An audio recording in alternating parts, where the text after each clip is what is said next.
Good afternoon, Corey. Good afternoon, Dill. How you going, mate? Going well, mate. How are you? Very well. So, in alignment with sort of getting you involved in the training program and going into some exercises and doing all these things to alter and change your health, sort of part of it, and this is also part of the sort of pre-analysis or pre-exercise screening sort of tool that we use, just to make sure that things are being done safely throughout your body. So today I've got like a little posture assessment that we can conduct, and then afterwards we've got some sort of foam rolling techniques and a few mobilisers that will set you up for some movements ahead in your training program. So, like I said, man, if it's all right with you, I'd just like to do like a bit of a posture assessment, which will consist of an anterior and posterior view. So you front on, and then behind as well, and then I'll do a lateral assessment as well. And then alongside that, Corey, there might be a few movements that I can also assess as well. So is that all right? Of course it is, mate. That's good. Fantastic, man. So if I can just get you, Corey, to stand as you would, just relaxed against the wall, it's fine. So I don't want you to think about standing straight or having any sort of posture. Just stand relaxed and just be yourself. All right, mate. So I'm just going to rip into it. So, right. No, broke that spine there, Corey. I'm just going to look at your feet here, Corey, and there is no high ups there at all, or pronation or supination at all. Supination. They're fine, Corey. That's good. I'll get your neck there, Corey. If I can get you, Corey, maybe just if you could just maybe pull your trackies sort of above your knee for 1 second, and then you can pull them down because I know it's quite cold in here. Wonderful, Corey. So your knees aren't either going out or in, they're fine. Lovely, Corey. Upper body now, okay. So looking at you from an anterior view, Corey, there's no scoliosis there that I would be able to tell, or deviation in your scapulas or shoulders. Both your shoulders at the same time. Or, Corey, it seems that your left shoulder is potentially lower than your right one. Is that the shoulder that you've had the reconstructions on, Corey? It certainly is, my friend. Okay, Corey. Well, that's quite interesting to see that. So, we'll say that your left shoulder has a bit of deviation. And I would also imagine that potentially your scapula has the same thing. Which I can't really see from here, but your head is not rotated either, Corey. Wonderful. What I could do now is potentially, Corey, and a posterior view as well. I might look at you from behind as well, just to get a better look at your scapulas. Now, the left shoulder is definitely deviating, Corey. The right scapula. Okay, so yeah, you have got a bit of deviation in the scapula as well, Corey, which is not a bad thing. There's certain things we could do to possibly change that, Corey.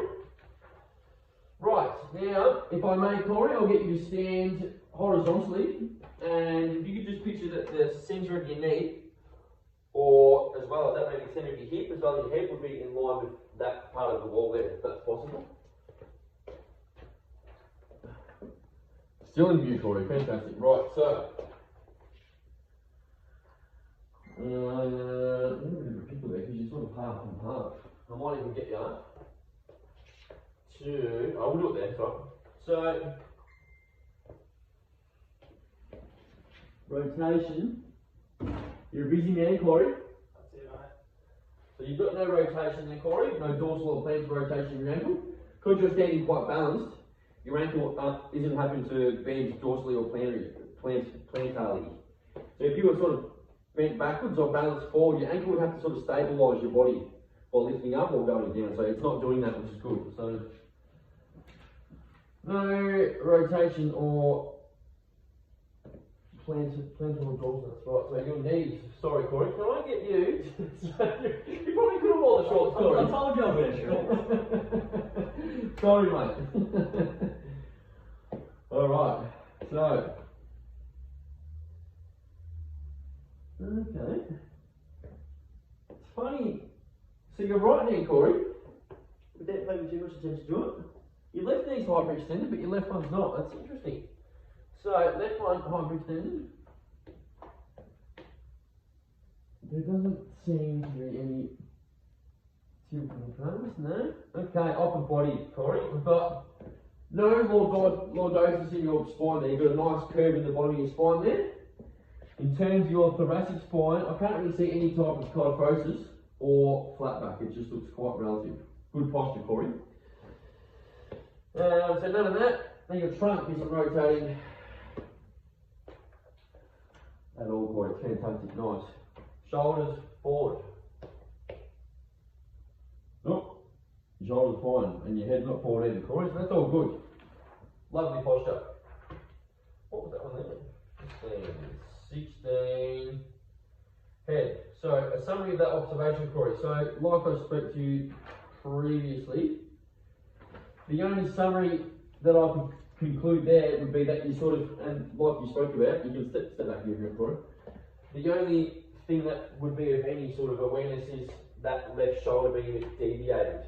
Like you said, due to your how many reconstructions was it? 2? Nah, just one. Just the one.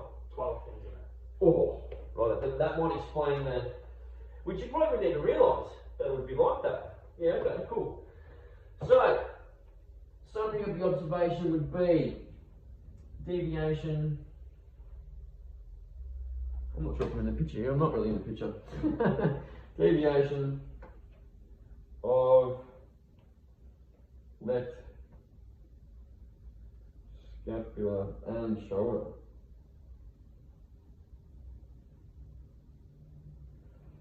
Due to shoulder reconstruction. Alright, Corey, so that's good. Nice little posture assessment there. What I need to do now, Corey, is sort of observe some movements and just see how your body moves throughout certain activities, just to get an idea of what could be sort of influencing parts of your body. So the first one, Corey, is pretty straightforward. It's just a little sagittal step. So in the sagittal plane, just a little step. That's all you got to do. So if you could just repeat that with the same foot, and I'll just observe that for a bit, and then I'll change to the other foot, Corey. So in this sagittal step with the right foot coming forward. Okay, there's no deviation in there, Corey, then. It's not sort of swinging out either side. The hip's not doing the same thing. No, hip's fine. Stance foot, toe out. Let's keep going with the same foot there, Corey, the same leg. No, the toes are out. Right, I'm just going to have a look at your foot there, Corey. You're doing that? No, there's no pronation of the foot there. That's nice. Okay. So I'm just going to observe these from the side now as well, Corey. If you just keep doing the same thing. Okay, so the heel's lifting on the rear foot, so that's the right leg. Yep. Keep lifting on the front foot. Yep. Core control of the tibia. No, the tibia is performing well there, so that's fine, Corey. Core control of the tibia on the rear foot. No, that's fine as well. Now, flexion of the trunk. So whilst you're doing this movement, Corey, your trunk's not going forward or backward, it's staying straight, so it's good mobility there in the hip and the neck as well. Nice. Right, now I'm just going to get you to swap sides, Corey, so other foot, and just do the exact same thing if that's possible, man. Wonderful.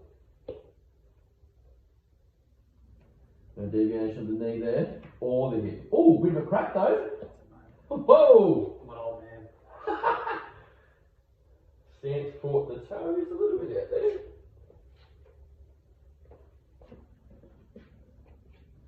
Right, so that's the left one. Turn foot, turn that.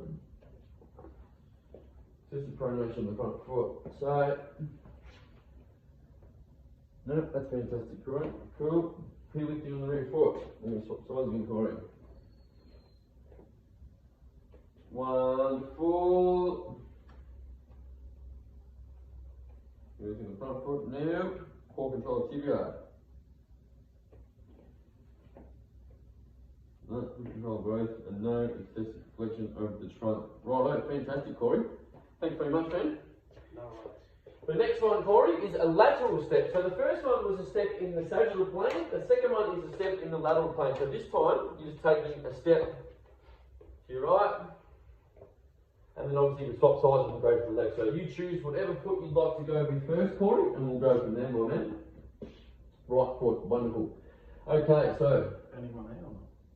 Yep, so you yep. As best you can. So you pretty much just taking a step and then a little way down, yep, that's right. Okay, so your knee is stacking over your foot, which is fantastic. Also, your hips, or that hip is stacking over your foot, which is good, yep. Your head's stacking over your foot well, your head's not going, or sort of leaning to the side, which is good posture in the core there, Corey. Front view of the trunk. Okay, there's no excessive flexion, so if you would have excessive flexion of the trunk, Corey, your trunk would be bending terribly, but it's not, so that's good. Lateral flexion, which is what I spoke about then. I'm back to front then, that's fine. Okay, cool, yeah. Keep going that way, Corey. There's a few more, I believe. Lateral border of the foot off the ground. No, your foot's staying on the ground there. Wow. Fantastic, Corey. Right, now if you could just swap sides, Corey, to the other foot.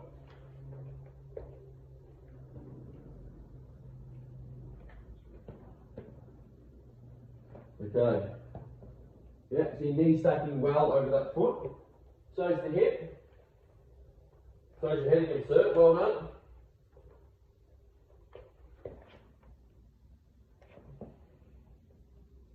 Little flexion in the trunk that way, Corey. Not much. I'm not going to say it's excessive. Alright. Lateral border of the foot off the ground.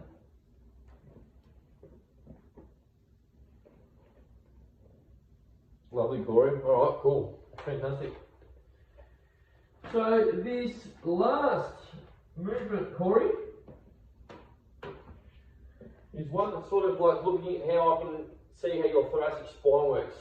So in this movement, which is the transverse step and reach down, you're simply transversely rotating and then reaching down. So this will give you an idea of how your, like I said, your thoracic spine's moving as well as your shoulder, whilst stacking that knee around to the side there as well. So you go whichever way you'd like to go there, Corey, with the little foot. That's it. Yeah, if you can, Corey, just try and reach down as best you can as well. There you go, brother. Wonderful. So that's your right foot. There's no segmented movement there for your shoulder, so that's good.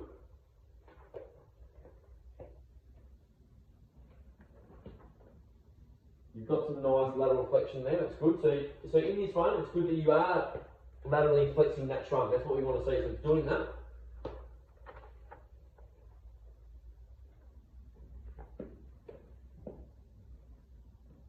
Wonderful, nice rotation of the trunk there. Not too much there. So your head's following your hand, Corey, which is good. Your head's not moving in segments either. It's a nice fluid movement the whole way around. It's fantastic. And your stance leg is straight, so that's good. Wonderful, Corey. Alright, whenever you're ready, man, you can step around to the other side. Do it the other way, my man. Wonderful. This is a left foot. Segmented movement of the scapula. No, your scapula's moving fine. Wonderful, Corey.